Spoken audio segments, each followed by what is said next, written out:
Those that called for scrap the app, well, guilty as charged.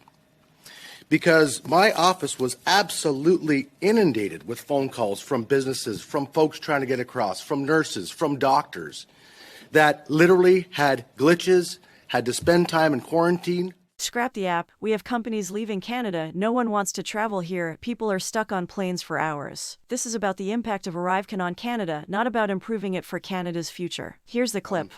Just for clarification for everyone, this is ArriveCAN impact study on Canada. So not what it would look like going forward, but what the impact has been on Canadian businesses, on Canadian families, on Canadian workers.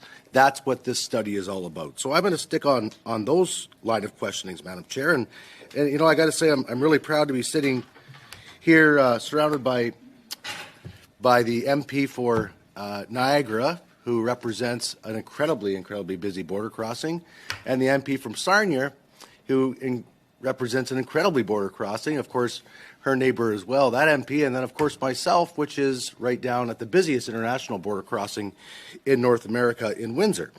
And so, perhaps if, to Mr. Bachrach's statement about those that called for scrap the app, well, guilty as charged.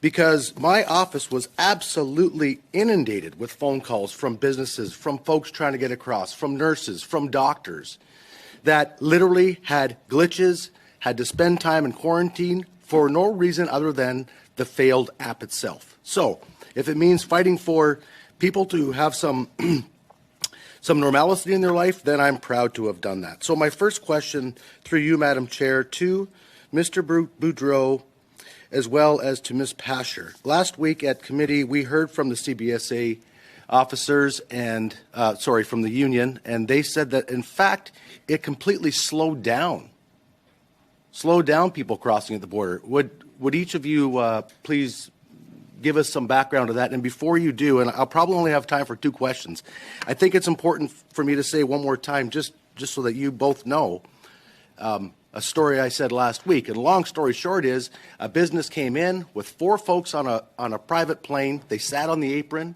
in Windsor for 2.5 hours because one of the 4 folks had a glitch in their app, not by their own fault. They stayed on their plane and they left and took their business with them. So I would love to hear from both witnesses, please, through you, Madam Chair, about why they believe that this app will actually help. Sure, Ms. Pasher, maybe I can go first, and Sure. if you want to go next. Sure. Thank you.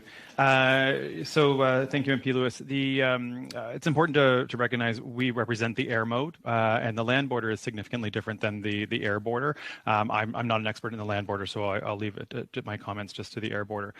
When it comes to the air border, folks are used to filing declarations, are used to doing paperwork, are used to using technology to get through the border process. Like I said in my last answer, we haven't had enough time since the federal restrictions were lifted on October 1st to see a material or to measure rather a difference in processing time. But again, we've seen in other jurisdictions where those similar travel measures were removed, the requirement to submit health information and vaccine verification. We see certainly an increase. Thank you, sir. Customs processing. Thank you very much, sir. Ms. Pasher, please.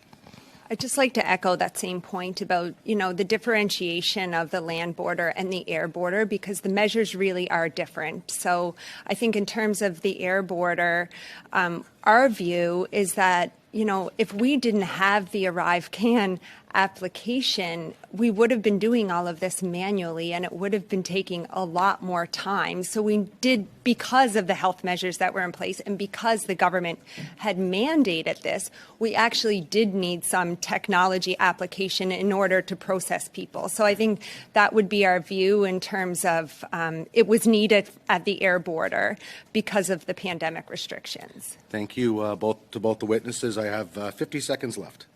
Through you, Madam Chair, to Mayor Diodati, our mayor in Windsor, Mayor Dilkins, was equally as adamant to get our borders back to some type of normalcy as you were, sir. And just like our casino and our tourism area, been completely gut punched. 30 seconds, Mr. Diodati. So do you feel that the ArriveCAN specifically contributed to this decline more so than the vaccination status? That's a tough one. Both of them were very detrimental to our border, and I did spend a lot of time on the phone with Mayor Dilkins. It was devastating to us. And for us at land border crossings, it was horrible. It made the delays 4 times as long, and there was much less congestion. So it was absolutely the problem.